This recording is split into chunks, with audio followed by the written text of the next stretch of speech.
kalau teman-teman semua bro-bro gamers, balik lagi sama gua di playlist Python kali ini. Sebelum kita masuk ke dunia Python, ya kan, gua mau sharing dulu tentang interpreted language dan compiled language ya. Kalau kalian orang yang udah sering ngoding ya, udah pernah ngoding, pasti udah familiar lah sama kedua bahasa ini ya. Ada dua sekte sebenarnya, sekte ya di dunia pemrograman itu, ada interpreted languages dan compiled language. Nah, sebelum gua sharing tentang cara ngoding di Python, tentang dunia Python, gua mau sharing dulu nih. Jadi sebelum kalian belajar Python, kalian harus sudah ngerti dulu perbedaan interpreted language dan compiled language. Oke? Nah, di gambar ini kalian bisa lihat contoh-contoh masing-masing sekte ya. Di masing-masing sekte itu ada bahasa pemrogramannya masing-masing. Contoh di interpreted language ada Java, C++, C#, dan lain-lain. Di compiled language ada Python, Ruby, R, MATLAB, dan lain-lain ya. Oke teman-teman, yang pertama itu ada namanya translator. Oke, gue bahas dulu ya. Lo orang pasti rata-rata ngoding sekarang itu di high level language ya. High level language itu adalah bahasa pemrograman yang sintaks-sintaksnya atau kata-katanya itu bisa dimengerti oleh manusia. Biasanya pakai bahasa Inggris gitu kan. Contoh di Python, ada sintaks namanya print. Nah, sintaks print ini fungsinya untuk ngeprint kata-kata atau ya kata atau string yang ada di dalam tanda kurung, which is bisa kita mengerti kan. Oh, sintaks print ini fungsinya berarti ngeprint, yaitu sama seperti bahasa Inggris kan.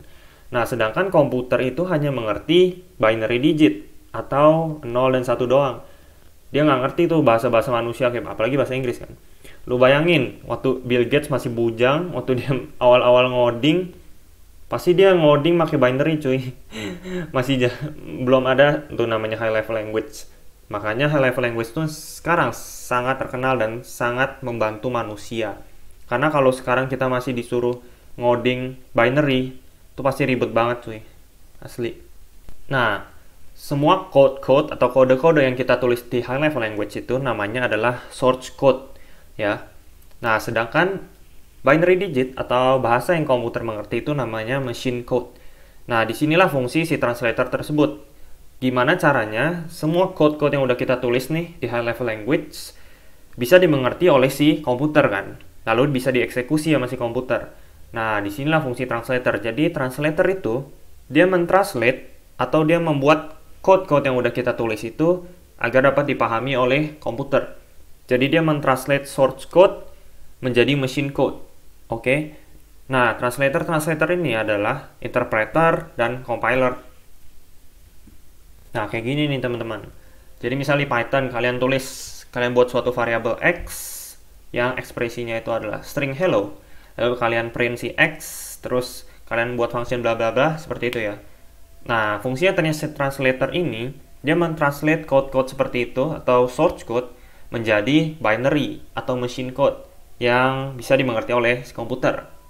Ini kayak metafor ya. Jadi kalian udah ngerti ya translator itu apa. Kalau udah ngerti translator, kita lanjut. Oke teman-teman, yang pertama adalah compiled language atau compiler. Jadi cara kerjanya si compiler ini, dia nge-scan dulu seluruh program yang udah kalian buat tuh, baru ditranslate ke machine code. Nah, kalau kalian lihat di gambar ini, hasil terakhir yang dihasilkan itu atau machine code yang dihasilkan itu berupa executable file ya. Contoh kayak program.exe. Nah, itu executable file. Nah, kita bisa nge-run program yang udah kita buat pakai executable file ini. Dan compiler tuh nge-translate seluruh source code menjadi machine code tuh dalam sekali proses ya, sekali proses compiling. Nah, kelebihannya si compile language, program kita yang udah kita buat itu bisa di-share atau bisa di-run di komputer lain tanpa harus kita ngebagiin source code kita tuh. Jadi fleksibel lah gitu. Nah, itu kelebihannya. Kalau kelemahannya, karena dia nge-scan seluruh program dulu baru di-translate, jadi dia makan waktu yang lebih banyak untuk menganalisa source code kita. Tapi sisi lain, waktu eksekusinya jadi lebih cepat ya. Atau kelemahan yang lain tuh, compiler itu menghasilkan pesan errornya kalau dia udah nge-scan semua program gitu. Jadi menurut gue ya debuggingnya jadi lebih susah gitu. Jadi kita nemuin errornya jadi lebih susah ya. Oke, abis dari compile language, kita lanjut ke interpreted language atau interpreter. Nah, cara kerjanya si interpreter ini beda. Kalau compiler tadi dia nge-scan seluruh program baru ditranslate. Interpreter ini dia translate programnya itu baris per baris, guys. Jadi satu baris per satu baris, lalu setelah ditranslate itu langsung di-run sama dia. Jadi udah nggak translate satu baris, langsung di-run tuh, langsung di-run gitu. Contoh kalian ada buat variabel x. Nah, expression si x ini 2 dikali 2 tambah 5. Nah, dia nge-translate ke machine code-nya itu per baris, guys.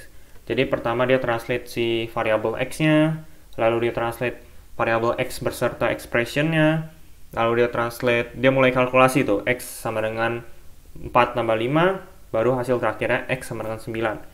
Nah, ini cara kerja interpreter. Kelebihannya interpreter, dia memakan waktu yang lebih sedikit ya untuk analisa source code kita, karena dia per baris, nggak kayak compiler dia nge-scan seluruh program dulu. Makanya compiler makan waktu yang lebih lama untuk analisa source code kita. Tapi kelemahannya si interpreter, waktu eksekusinya jadi lebih lama, berbeda dengan compiler yang eksekusinya jauh lebih cepat. Oke. Dan kelebihan interpreter yang lain itu, dia lanjut atau dia terus gitu, translate terus sampai ketemu error pertama. Contoh, kalian udah buat nih x sama dengan 2 kali 2 ditambah 5. Nah, terus kalian mau ngeprint si x, tapi kalian typo nih. Printnya kalian tulis PRNT. Nah, ketika si interpreter ini udah nge-translate si x sama dengan 2 kali 2 tambah 5, ketika dia mau translate si print x, tapi dia nemu error tuh, ya kan, typo, nah dia langsung stop translate. Jadi menurut gua kelebihannya si interpreter, jadi kita debugging jadi lebih gampang banget. Jadi kita langsung tahu tuh, oh errornya di sini. Berbeda dengan compiler, karena dia nge-scan seluruh program dulu, baru errornya baru dikasih tahu gitu. Jadi kita nggak tahu errornya itu ada di mana. Makanya debugging di interpreter lebih gampang ya. Dan juga di interpreter ini atau interpreted language nggak ada executable file yang dihasilkan ya selama proses interpretasi atau selama proses translate. Oke, jadi kita langsung nge-run programnya. Oke teman-teman, kita udah belajar tentang interpreted language dan compiled language. Gimana? Nggak susah kan? Gampang kan? Oke, kalau kalian udah ngerti tentang dua bahasa ini, di video berikutnya gue bakal sharing tentang menginstal Anaconda dan gimana caranya kita nge-run Python di terminal. Oke.